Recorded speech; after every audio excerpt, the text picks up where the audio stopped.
નમસ્કાર દોસ્તો, world in બોક્સની યુટ્યુબ ચેનલ પર હું છું આપનો દોસ્ત રજની. મિત્રો, ડેલી 5 પ્રશ્નો અંતર્ગત આજે આપણે મળ્યા છીએ અને આજે વાત કરવી છે ગુજરાતી વ્યાકરણને લગતા 5 અગત્યના પ્રશ્નોની. અને એ પ્રશ્નો એવા છે કે જે અગાઉની પરીક્ષામાં ક્યાંક ને ક્યાંક પૂછાઈ ગયા છે. વળી એ પાછા એવાય છે કે જે અલંકાર સંબંધિત હોય કે અલંકારને લઈને અગાઉની પરીક્ષામાં પૂછાઈ ગયેલા 5 એવા મહત્વના પ્રશ્નો. અને આપણે એમને જોઈએ કે એને કઈ રીતે જોવામાં આવે તો આપણે જવાબની સૌથી વધારે નજીક જઈ શકીએ. તો ચાલો આપણે ક્રમશઃ એક પછી એક 5 પ્રશ્નોને જોઈએ. તો એ માટેનો પહેલો પ્રશ્ન તમારી સામે છે કે ઉતરી ગયા છે ફૂલોના ચહેરા વસંતમાં, તારા જ રૂપ રંગ વિશે વાત થઈ હશે. અલંકાર ઓળખાવો. 4 વિકલ્પો આપ્યા છે: ઉત્પ્રેક્ષા, રૂપક, વ્યતિરેક અને એક પણ, એટલે કે અલંકાર ન પણ હોય. તો આ જે ગઝલની પંક્તિ છે એમાં કયો અલંકાર રહેલો છે એવું આપણને પૂછવામાં આવ્યું છે. હવે અલંકારને જાણતા પહેલા એક સહેજ જાણકારી અલંકાર વિશે હોવી જોઈએ કે અલંકાર છે શું. તો અલંકાર એટલે ઘરેણું. જેવી રીતે કોઈ પણ વ્યક્તિ પોતાની રીતે તો સુંદર છે જ, પણ એ પોતાના દેહને સુંદર બનાવવા માટે અલંકારો ઘરેણા ધારણ કરે ત્યારે એ વધારે સુંદર લાગે. એમ કાવ્ય છે એની શોભા વધારવા માટે કવિઓ કાવ્યની અંદર અલંકારો મૂકતા હોય છે. તો આ વાત એકદમ સાચી. પણ હવે જો વ્યક્તિ પોતાના દેહ પર એટલે કે પોતાના અંગ ઉપર ઘરેણા પહેરે, તો માનો કે કાવ્યને આપણે ઘરેણા પહેરાવા હોય તો કેવી રીતે પહેરાવાય? આમ લખ્યા પછી આમ હાર દોરી દેવામાં આવે, કે વળી કે લખ્યા પછી આમ બંગડી દોરી દેવામાં આવે તો એને ઘરેણા પહેરાવાઈ ગયા, એવો અર્થ તો થવાનો નથી. તો શું કરીએ તો કાવ્ય છે, કાવ્ય એટલે કે સાહિત્ય, ગદ્ય અને પદ્ય બંને, કે શું કરીએ તો એ સાહિત્યમાં અલંકાર મૂકી શકાય, કાવ્યમાં અલંકાર મૂકી શકાય? તો કે કાવ્યના અંગને ઘરેણા પહેરાવવા પડે. જેમ વ્યક્તિ પોતાના અંગે ઘરેણા પહેરે, દરેક અંગ ઉપર ઘરેણા પહેરે, તો એવી રીતે કાવ્યના અંગને પણ ઘરેણા પહેરાવી શકાય અને કાવ્યના સૌંદર્યમાં વધારો થાય. તો કાવ્યના અંગ કયા કયા? તો કાવ્યના અંગ માત્ર 2 છે. એક છે શબ્દ અને એક છે અર્થ. શબ્દ છે એ તમારી સામે દેખાય તે જ, કે શબ્દમાં કોઈ પણ પ્રકારનું સૌંદર્ય મૂકી અને શું કરે સર્જકો? અલંકાર મૂકે. તો કેવી રીતે? જેમ કે શબ્દની છે એમાં પ્રાસનું તત્વ બેસાડે. કામિની કોકિલા કેલી કુજન કરે, સાગરે ભાસતી ભવ્ય ભરતી. તો પહેલી પંક્તિમાં ક ક ક છે, સાગરે ભાસતી ભવ્ય ભરતી, એમાં ભ ભ ભ છે, વર્ણના પ્રાસ મૂક્યા છે. એવી રીતે પ્રાસથી શબ્દની શોભામાં વૃદ્ધિ થાય. વળી અર્થ છે એને શણગારે ત્યારે શું બને? અર્થાલંકારો બને. એટલે શબ્દાલંકાર અને અર્થાલંકાર એવા 2 અલંકારો આપણને મળ્યા. તો જો આમાં કયો અલંકાર છે એ આપણે શોધવાનું છે. માત્ર તમને એક સામાન્ય પરિચય અલંકાર સંબંધિત આપ્યો. તો ઉત્પ્રેક્ષા, રૂપક કે વ્યતિરેક, તો આમાં કયા પ્રકારનો અલંકાર છે એ આપણે જોવું પડે. હવે પરીક્ષામાં સૌથી વધારે પૂછાતા અલંકારના તમને નામ કહું. એક તો ઉપમા, પછી ઉત્પ્રેક્ષા, રૂપક, પછી અનન્વય અને વ્યતિરેક. આટલા અને એક સજીવારોપણ, આટલા અલંકાર એવા છે કે પરીક્ષામાં વારંવાર પૂછાઈ ગયા છે. તમે પાછળના અગાઉની પરીક્ષામાં પૂછાયેલા પ્રશ્નોમાંથી પસાર થાવ તો તમને તરત ખ્યાલ આવે કે આટલા પ્રશ્નો, આટલા જે અલંકારના આપણે નામ કહ્યા એ અલંકાર સંબંધિત પ્રશ્નો ઘણા બધા પૂછાઈ ગયા છે. તો એવા જ ખાસ પ્રશ્નો તમારા માટે લઈ આવ્યો છે. તો જો એમાં અલંકારને એટલે કે અર્થાલંકારને જાણવા માટે 2 શબ્દ યાદ રાખવાના છે. એક છે ઉપમેય અને બીજું છે ઉપમાન. ઉપમેય અને ઉપમાન, તમે જેની પણ વાત કરવા માંગતા હોય ને અલંકારમાં એ ઉપમેય કહેવાય. જેની સાથે વાત કરો ને તેને ઉપમાન કહેવાય. હવે એમ કહું કે તમે ધોળા છો, કોઈને તમે એમ કહો તમે ધોળા છો, સારા લાગો છો, એમ ધોળા છો, તો તમે જો એના ધોળાની વાત કરી, પણ તમે દૂધ જેવા ધોળા છો, તો ધોળાની સરખામણી કોની સાથે થઈ? દૂધ સાથે. દૂધ એ ઉપમાન થયું. જેની વાત કરો તે ઉપમેય, જેની સાથે વાત કરો તે ઉપમાન કહેવાય. હવે તમે જો આ રીતે જોવા જાઓ તો આ પંક્તિમાં શું વાત થઈ છે? તો જો હવે દરેક અલંકારની ખાસિયત છે. જ્યાં ઉપમેયની ઉપમાન સાથે સરખામણી થાય ત્યાં ઉપમા અલંકાર, જ્યાં સંભાવના થાય ત્યાં ઉત્પ્રેક્ષા અલંકાર, ઉપમેય અને ઉપમાન બંને અલગ અલગ નહીં પણ એક જ છે ત્યાં રૂપક અલંકાર. આ 3ને બરાબર અત્યારે યાદ રાખો. આમાં શું થયું છે? ઉતરી ગયા છે ફૂલોના ચહેરા વસંતમાં. જો ફૂલોના ચહેરા વસંતમાં ઉતરી ગયા છે. કયા કારણથી? તારા જ રૂપ રંગ વિશે વાત થઈ હશે. જો આમાં સીધું એવું નથી કીધું કે તારા રૂપના વખાણ સાંભળી અને ફૂલોના ચહેરા ઉતરી ગયા છે. તો આનો અર્થ એવો થયો ને કે ફૂલના સૌંદર્ય કરતાં પણ કોઈકના રૂપ છે, કોઈનું અંગ છે, રૂપવાળું અંગ એ સૌંદર્યવાન છે. એવો અર્થ થયો ને સીધો અર્થ. શું થયો કે ભાઈ રૂપ અને રંગ છે ફૂલો કરતાં પણ કેવું છે? સુંદર છે. માનો કે આમ થાય કે ભાઈ તારું અંગ છે એ ફૂલ જેવું કોમળ છે, તો અંગની સરખામણી ફૂલ સાથે થાય. તારું અંગ જાણે કે ફૂલની કળી, એવું તમે જ્યારે કહેવા જાઓ ત્યારે એ અંગની સંભાવના થઈ. તારું અંગ એ જ ફૂલ છે, તો તારું અંગ ફૂલ મહેકી રહ્યું છે. તો અંગની અંગ અને ફૂલ બંને અલગ અલગની પણ એક જ છે એવું રૂપક થાય. પણ જો આમાં સરખામણી નથી કે તારું રૂપ એ ફૂલ જેવું નથી, જાણે એવું નથી, તારું રૂપ અને ફૂલ અલગ બંને એક છે એવું પણ નથી. પણ આમાં શું કીધું છે કે જો રૂપ એટલું સુંદર છે કે એના વખાણ સાંભળીને ફૂલના ચહેરા ઉતરી જાય. એટલે અર્થ એવો થયો ને કે રૂપ છે એ ફૂલ કરતાં પણ કેવું છે, ચડિયાતું છે. જો આવું થાય એટલે કે ઉપમેયને ઉપમાન કરતાં ચડિયાતું બતાવવામાં આવ્યું હોય તો ત્યારે વ્યતિરેક અલંકાર બનતો હોય છે. એટલે આ પંક્તિમાં વ્યતિરેક અલંકાર છે. ખ્યાલ આવી ગયો? એટલે આમ જરો અલંકારને જુઓ તો એકદમ સરળતાથી યાદ રહે. બીજો પ્રશ્ન, અર્થાલંકાર બાબતે નીચેનામાંથી કયો વિકલ્પ અલગ પડે છે? આવું આપણને પૂછ્યું. અર્થાલંકાર જોવાના કયો અલગ પડે છે? આનો અર્થ એવો થયો કે આ 4 વિકલ્પ જાણીશું ને તો ખબર પડશે કે 4માંથી 3 એવા છે વિકલ્પ કે જેમાં એક જ અલંકાર છે અને એકમાં છે અલંકાર અલગ છે. જેમ કે રૂપે અરુણ ઉદય સરખો, રૂપે અરુણ ઉદય સરખો, ગુલછડી સમો વળી તે બાલિકા હતી, તેની આંખ જેવી આંખ પણ દગો દઈ ગઈ. પછી કાળજે ઊંડા કળણ છે, છદ્મ જેવી જિંદગી. આવું પૂછ્યું છે. અમે જે અંડરલાઈન કરીને એ શબ્દો એવા છે કે જેથી આપણને અલંકાર તરત સમજાય. હવે જો શું આમાં વાત કરી, રૂપે અરુણ ઉદય સમો. જો કોઈની વાત કરી, કોઈક વ્યક્તિ છે, જો સમી નથી કીધી, અહીંયા રૂપે અરુણ ઉદય સરખો એવું કીધું. સરખો સરખી કીધી હોત તો છોકરી, પણ સરખો એટલે કોઈ છોકરાની વાત કરી કે એ રૂપે કોના જેવો છે, તો કે એ અરુણ ઉદય, સૂર્ય ઉદય થાય ત્યારે કેવું તેજસ્વી આભાવાળો હોય, તો કે રૂપમાં અરુણના ઉદય જેવો છે. શું છે? રૂપે અરુણ ઉદય સરખો છે. એટલે જો રૂપની સરખામણી કોની સાથે થઈ? સૂર્યના ઉદય સાથે થઈ. એટલે સરખામણી હોય ત્યાં કયો અલંકાર હોય? ઉપમા અલંકાર હોય. પછી જો ગુલછડી સમો વળી તે બાલિકા હતી. જો એ બાલિકા હતી, કેવી હતી? તો કે ગુલછડી સમો વળી, ગુલછડી જેવી. એવું થયું ને, તો બાલિકાની સરખામણી કોની સાથે થઈ? ગુલછડી. ફરીવાર કયો અલંકાર આવ્યો? ઉપમા જ આવ્યો. સાવ અહીંયા જુઓ, કાળજે ઊંડા કળણ છે, છદ્મ જેવી જિંદગી. કાળજે ઊંડા શું છે? કળણ. કળણ એટલે એવી જગ્યા કે તમે જ્યાં પગ મૂકો ને ત્યાં અંદર ખૂંચી જાઓ, તો એને કળણ કહેવાય. કાળજામાં ઊંડા એવા કળણ થઈ ગયા છે અને જિંદગી કેવી થઈ ગઈ છે? છદ્મ જેવી થઈ ગઈ છે. તો જિંદગીની સરખામણી કોની સાથે કરી? છદ્મ સાથે કરી. તો અહીંયા પણ કયો અલંકાર થયો? ઉપમા જ થયો. જો ઉપમેયની સરખામણી ઉપમાન સાથે કરવામાં આવી છે. અને એ જો તેની આંખ જેવી આંખ પણ દગો દઈ ગઈ. હવે જો આંખ જેવી આંખ, આંખની સરખામણી કોની સાથે થઈ છે? આંખ સાથે જ થઈ છે. એટલે શું થયું ખબર? ઉપમેયની સરખામણી ઉપમેય સાથે જ થઈ છે. ઉપમેય જો અહીંયા જો આંખ જેવી આંખ, આંખ જેવું નાક એવું નથી. આંખની સરખામણી કોઈ બીજા સાથે નથી કરી. જો આંખની સરખામણી થાય કરા, લોચન તેના જાણે પદ્મ પાંખડી. તો લોચન એટલે આંખ, આંખને કમળની પાંખડી સાથે શું કર્યું? જાણે કરીને સંભાવના વ્યક્ત કરી. લોચન તેના જાણે પદ્મ પાંખડી, તો સંભાવના કહેવાય, પણ સંભાવના નથી. એટલે શું એને કીધું? આંખ જેવી આંખ, એટલે સરખામણી જ છે. શું થયું?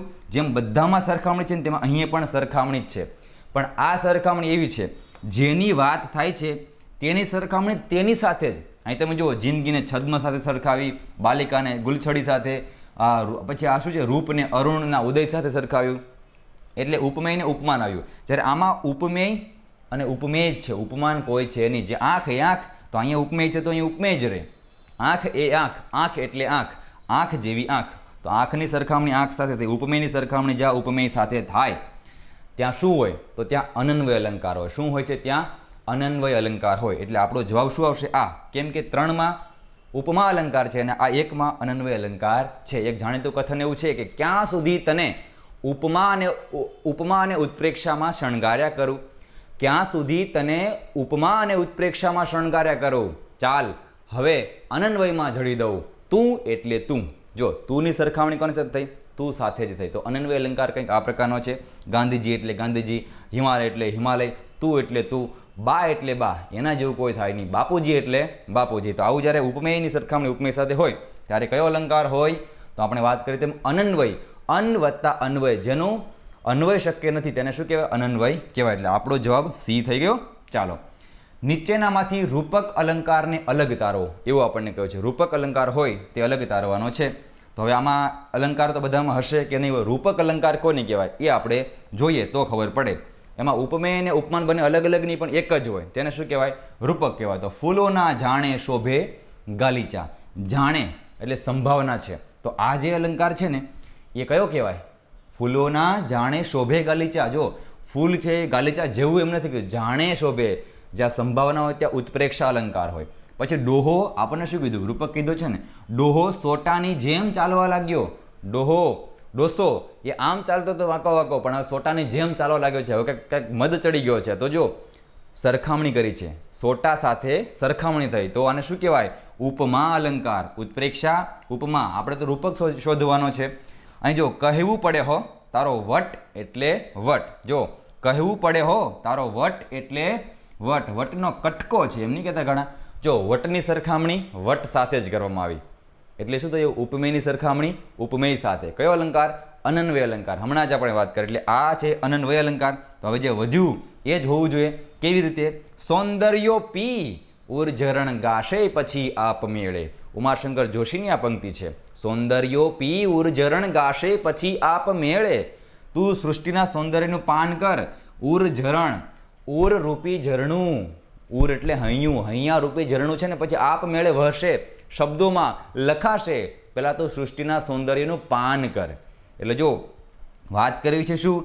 તો કે ઉરની, પણ ઉર રૂપી ઝરણું પછી એ ફૂટી છે, એટલે ઝરણું એ જ ઉર ને ઉર એ જ ઝરણું, એટલે ઉપમેય એ જ ઉપમાન, ઉપમેય એ જ ઉપમાન. આવી જ્યાં રજૂઆત થાય તેને રૂપક અલંકાર કહેવાય. એટલે જવાબ અહીંયા શું આવશે?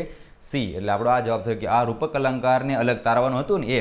બાકી બધામાં અલગ અલગ અલંકાર છે આપણે જોયા. ખ્યાલ આવ્યો ને? ચાલો આગળ. અલંકાર અને તેની ઓળખ ખોટી હોય ને તે વિકલ્પ તમારે પસંદ કરવાનો છે. તો જો અહીંયા લખ્યું છે તેની સામે આ તમને લાલ લાલ દેખાય, પેપરમાં ભલે લાલ ના હોય પણ આ તમને દેખાય કે જો આવી રીતે આ અને આ બરાબર છે કે નહીં. જો આપણને શું પસંદ કીધું? ખોટું.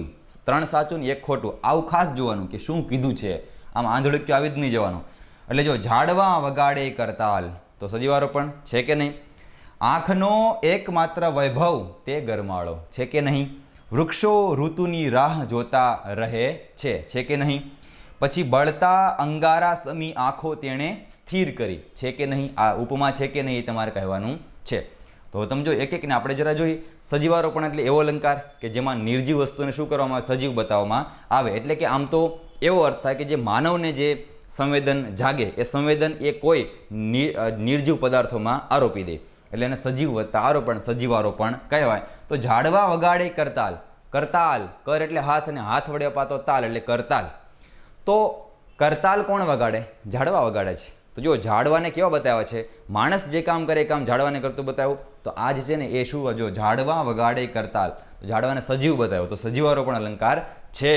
થાય છે થઈ થઈ કાર ધરાને ગગનમાં, થાય છે થઈ થઈ કાર બોલે છે મોરલા મલ્હાર કે આઘેરી સીમમાં, થાય છે થઈ થઈ કાર આવે અવાજ પેલા ઝરણાની ઝાંઝનો ને ઝાડવા વગાડે કરતાલ ધરાને ગગનમાં, થાય છે થઈ થઈ કાર. પ્રહલાદ પારેખની આવી કવિતા છે, એમાંથી લીધેલી આ પંક્તિ. જો પછી આંખનો એકમાત્ર વૈભવ તે ગરમાળો. જો શું? વૈભવ તે ગરમાળો. વૈભવ એ જ ગરમાળો. વૈભવ એ જ ગરમાળો. આંખનો એકમાત્ર વૈભવ તે ગરમાળો. બીજો કોઈ વૈભવ છે જ નહીં અમારા માટે. તો જો વૈભવની સરખામણી નથી, વૈભવ એ જ ગરમાળો, ઉપમેય એ જ ઉપમાન. આવું થાય ત્યાં રૂપક અલંકાર જ હોય. બરાબર છે ને? તો એ જોવાનું. પછી આપણે જરા જોઈએ કે વૃક્ષો ઋતુની રાહ જોતા રહે છે. જો ઉપમા અલંકાર હોય ને તો વૃક્ષની સરખામણી કોઈક સાથે કરવામાં આવેલી હોય. તો જો વૃક્ષની સરખામણી કોની સાથે કરે છે? વાત કોની કરી? વૃક્ષની ને. તો વૃક્ષને ઋતુની રાહ જોતા બતાવ્યા છે. તો રાહ જોતા બતાવ્યા મતલબ શું? આપણે રાહ કોણ જોવે?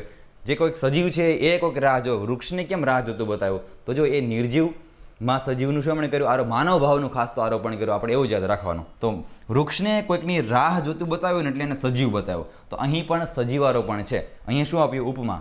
તો આપણે શું શોધવાનું? તો ખોટી હોય તે વિકલ્પ તમારે પસંદ, એટલે ઓળખ છે ખોટી હોય એવો વિકલ્પ પસંદ કરવાનો હતો. તો આ થઈ જાય ને. આપણે જરા નીચે પણ જોઈ લઈએ કે બળતા અંગારા સમી આંખો તેણે સ્થિર કરી. કેવી? બળતા અંગારા સમી આંખો. આંખો સ્થિર કરી. કેવી આંખો? તો બળતા અંગારા સમી. જો સમી એટલે કેવી? સમી એટલે જેવી. અંગારા જેવી આંખો, કેવું તો આ જ છે, આંખની સરખામણી એમણે અંગારા સાથે કરી. બળતા અંગારામ લાલ ઘૂમ આંખો છે. પાછી કેવી કરી? સ્થિર કરી. સ્થિર કરી કે ના કરી એનો આપણે કોઈ જરૂર નથી. આપણે તો આ જ જોવાનું કે આંખની સરખામણી કોની સાથે થઈ છે? અંગારા સાથે થઈ છે. બળતા અંગારા સમી આંખ તેણે સ્થિર કરી. તો જો આ આંખની સરખામણી અંગારા સાથે થઈ એટલે અહીં ઉપમા છે. તો આપણો જવાબ કયો થયો? સી જે વિકલ્પ છે આપણો જવાબ થયો. તો આવી રીતે જરા જોશો ને એટલે મજા આવશે. પછી જુઓ કે નાના આ બરફ નથી, આ તો ચાંદીનો ઢગલો છે, ઢગલો.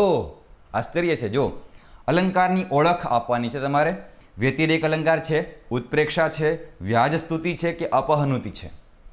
કયો અલંકાર છે એ તમારે કહેવાનું છે. જો નાના આ બરફ નથી, આ તો ચાંદીનો ઢગલો છે, ઢગલો.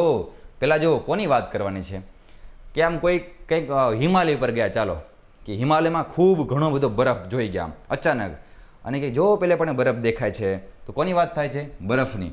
તો પછી કોઈક એક વ્યક્તિ જોઈને કહે છે નાના આ બરફ નથી, તો કે આ તો ચાંદીનો ઢગલો છે, ઢગલો, એમ કરીને વાત કરી. એટલે જુઓ કર્યું શું ખબર કે જે છે એ તો છે જ, પણ એને કંઈક વિશેષ વાત કરવા માટે કંઈક નવી વાત એમણે મૂકી કે જુઓ કે બરફ નથી એટલે ઉપમેય થાય, જેની વાત થાય એને શું કહેવાય? ઉપમેય. તો જો ઉપમેયનો અને નથી એટલે શું કર્યો ખબર? નિષેધ કર્યો. શું કર્યો? આ ઉપમેયનો નકાર કર્યો કહેવાય. બરફ નથી, ઉપમેયનો નકાર કર્યો. આ તારું મુખ નથી, આ તો ફૂલ છે, ફૂલ. તો જો મુખનો નકાર કર્યો ને, તારું મુખ ફૂલ જેવું છે એમને. મુખ નથી, આ તો ફૂલ છે. બરફ નથી, આ તો ચાંદીનો ઢગલો છે. એટલે જેની વાત થાય એનો નકાર કર્યો, ઉપમેયનો નિષેધ કર્યો. અને એના જગ્યાએ કોને સ્થાપ્યું? ચાંદીનું સ્થાપન કર્યું. ચાંદી એને મૂક્યું એમ. એટલે ત્યાંથી લઈ આવીને કિલો ચાંદી મૂકી દીધું એવું નથી કહેતો, પણ એ જ્યાં બરફની વાત કરવા માગે છે ત્યાં બરફને ચાંદી જેવો, એટલે બરફને ચાંદી જેવો એવું નથી કીધું, પણ એ શું છે? બરફ નથી જ.